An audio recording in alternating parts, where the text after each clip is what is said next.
Hey there, it's CJ Willie, and today I have a Shadows over Innistrad booster pack. A few days ago, I cracked open a pack of Shadows over Innistrad and pulled a cool rare.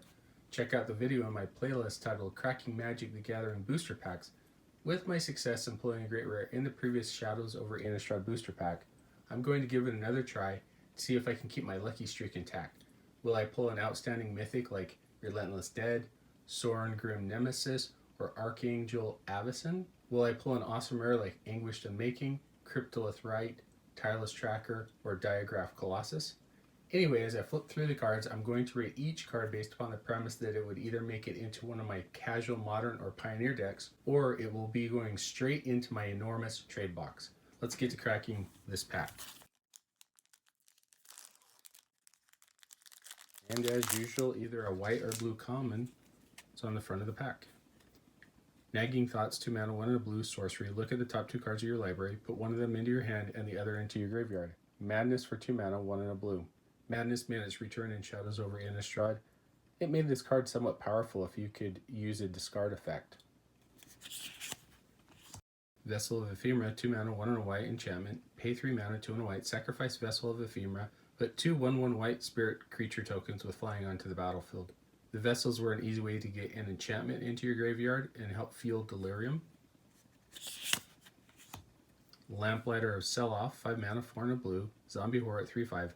When Lamplighter of Sell-Off enters the battlefield, if you control another zombie, you may draw a card. If you do, discard a card.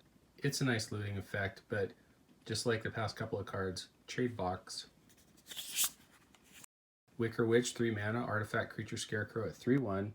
Another card that died easily in combat and gave you 2 card types for Delirium. Trade box. Strength of Arms, single white mana instant. Target creature gets +2/+2 until end of turn. If you control an equipment, put a 1/1 white human soldier creature token onto the battlefield. Nifty trick in combat, and it might give you a 1/1. Still, it's a trade box. Magmatic Chasm, 2 mana, 1 and a red sorcery. Creatures without flying can't block this turn. In red, it's a good way to get through the last points of damage, but sorcery speed and trade box. Fork in the Road, 2 mana, 1 and a green sorcery. Search your library for up to 2 basic land cards and reveal them. Put one into your hand and the other into your graveyard, then shuffle your library. Green had a really powerful way to get Delirium very fast, and Fork in the Road did that, but still, trade box. Throttle, 5 mana, 4 and a black instant. Target creature gets -4/-4 until end of turn. Costly creature destruction that doesn't hit all creatures. Trade box. Sanguinary Mage, 2 mana, 1 and a red. Vampire Wizard at 1/3 has prowess. Surprisingly, this was a sneakily strong card, but it had weird stats. A 1/3 in red isn't a very aggressive creature. Trade box. Open the Armory, 2 mana, 1 and a white, sorcery. Search your library for an aura or equipment card, reveal it, and put it into your hand, then shuffle your library. This was an okay card limited, but it's definitely gotten stronger as a constructed card. There's times when this card has value over $1.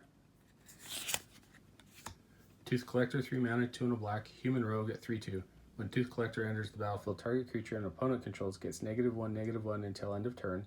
Has Delirium at the beginning of each opponent's upkeep. If there are 4 or more card types among cards in your graveyard, target creature that player controls gets -1/-1 until end of turn. One of the cards that has a Delirium benefit. Still, at best, it's trade box. Woodland Stream, it's a land, enters the battlefield tapped. You can tap it to add either green or blue to your mana pool. I think it clutters up a precious uncommon slot. This is definitely a trade box. Okay, will we get a great rare or a mythic rare? Awesome, a mythic. Nahiri the Harbinger, 4 mana, 2 generic, 1 red, 1 white, planeswalker, enters the battlefield for loyalty.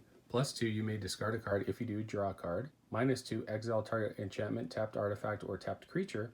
-8, search your library for an artifact or creature card, put it onto the battlefield, and shuffle your library. It gains haste. Return it to your hand at the beginning of the next end step. Pretty powerful card. Standard, it was used to get all sorts of big Eldrazi creatures out. In Pioneer and Modern, it can do the exact same thing. It's definitely not trade box. Our flip card is Duskwatch Recruiter, 2 mana, 1 and a green, human warrior werewolf at 2/2. You can pay 3 mana, 2 and a green. Look at the top 3 cards of your library. You may reveal a creature card from among them and put it into your hand. Put the rest on the bottom of your library in any order. At the beginning of each upkeep, if no spells were cast last turn, transform Duskwatch Recruiter. It becomes Krowlin Horde Howler. It's a werewolf at 3/3. Creature spells you cast cost 1 generic less to cast. At the beginning of each upkeep, if a player casts 2 or more spells last turn, transform Krowlin Horde Howler. Werewolves were a pretty strong tribe in the Shadows over Innistrad block, just like they were in the original Innistrad block. Duskwatch Recruiter was a pretty valuable card. The backside let you cast things cheap, and the front side let you dig to get creatures so that you could cast them. And then a double-faced checklist card, and a devil creature token. When this creature dies, it deals 1 damage to target creature or player.